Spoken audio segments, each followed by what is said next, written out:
समुद्र के किनारे एक रहस्यमयी पहाड़ी फैली हुई थी। हरी भरी घास और रंग बिरंगे फूलों से सजी उस पहाड़ी की हवा में एक शांति थी, एक जादू था।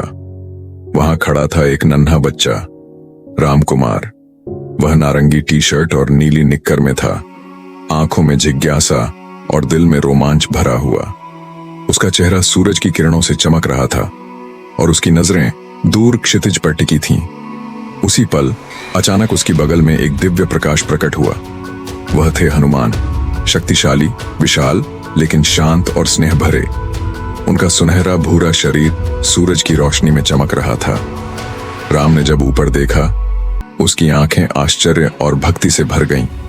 हनुमान ने मुस्कुराते हुए राम के कंधे पर हाथ रखा और एक धीमी सी रोशनी राम के शरीर में प्रवेश करने लगी। वह शक्ति की रोशनी थी जो अब राम के अंदर समा रही थी। हनुमान ने कहा, सच्ची शक्ति सिर्फ ताकत में नहीं, दिल की सच्चाई और साहस में होती है। जब समय आए तू इस शक्ति का सही इस्तेमाल करेगा। समय बीता। कुछ साल बाद अब रामकुमार किशोर बन चुका था। एक दिन वह फिर उसी समुद्र के किनारे आया, लेकिन आज वहां सब कुछ अलग था। आकाश में काले बादल थे, लहरें उग्र थीं और वातावरण में डर समाया हुआ था। अचानक समुद्र से एक भयानक आकृति उभरी, एक विशालकाय दैत्य जिसकी आंखों से आग निकल रही थी और आवाज से जमीन कांप रही थी। राम ने अपने भीतर की शक्ति को महसूस किया। उसकी आंखें बंद हुईं और वह दिव्य ऊर्जा फिर से जाग उठी।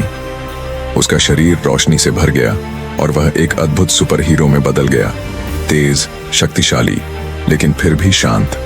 हनुमान का आशीर्वाद अब उसकी रक्षा नहीं, उसका अस्त्र बन चुका था। राम हवा में उड़ा और उस दैत्य से टकराया।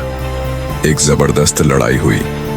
राम ने फूलों की घाटी की रक्षा की, पहाड़ी के लोगों को बचाया और अंत में एक दिव्य प्रहार से उस दैत्य को समुद्र में फेंक दिया। जब शांति लौटी, सूरज की किरणें बादलों के बीच से झांकने लगीं। लोग जयकार करने लगे। राम ने ऊपर आकाश की ओर देखा। वहां बादलों में हनुमान की मुस्कुराती हुई छवि बनी हुई थी। राम मुस्कुरा दिया, जैसे कह रहा हो, मैं तैयार हूं। और इस तरह एक साधारण बालक बना एक असाधारण रक्षक। हनुमान का आशीर्वाद अब भी जीवित है और जब भी जरूरत होगी वह फिर लौटेगा।